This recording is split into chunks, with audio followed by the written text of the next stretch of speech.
it will continue off and on until the military release the result of the June 12 election.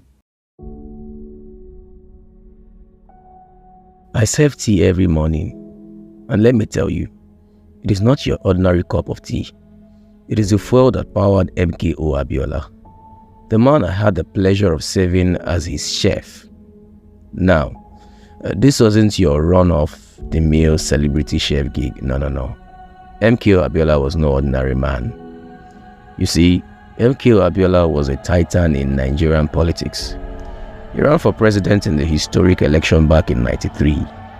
The whole country was buzzing with anticipation, and I swear you could taste the excitement in the air.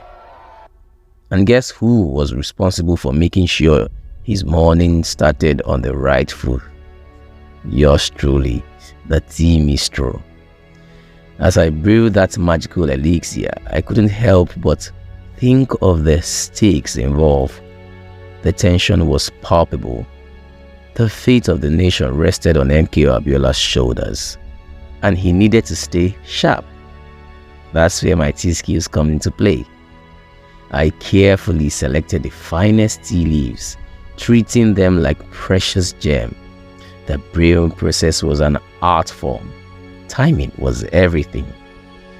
But just as the taste of victory seemed within reach, disaster struck.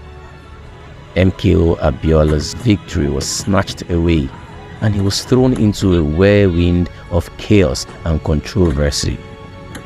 The whole country erupted in protest, demanding justice.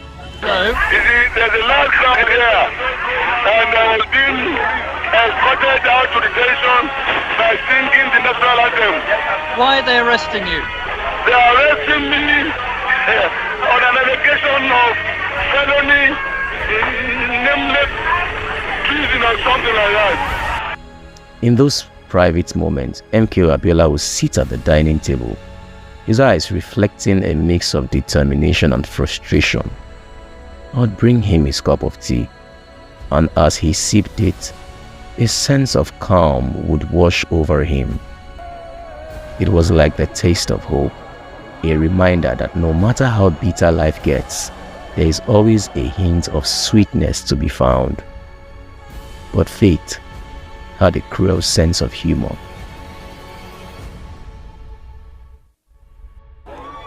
After 4 years in detention, Chief Mashood Abiola finally came home on Saturday. But instead of the hero's welcome his supporters had hoped to give him when this day arrived, Chief Abiola was making this final journey in a coffin. MKO Abiola, the man I served tea to, was taken away from us. The whole nation mourned his untimely demise, and I, too, felt a profound loss. Today, as I pour the tea without him at the table, I can't help but remember his infectious laughter and unwavering spirit. MKO Abiola may be gone, but his legacy lives on. His fight for justice and democracy, the taste of his dreams that lingers in every sip. So, my friend, as I continue to serve tea each morning, with every sip I pay homage to his indomitable spirit, for he taught me that even in the darkest of times, a simple cup of tea can be a beacon of hope and a symbol of resilience. Any sacrifice is in order if it will bring democracy, peace and prosperity to Nigeria.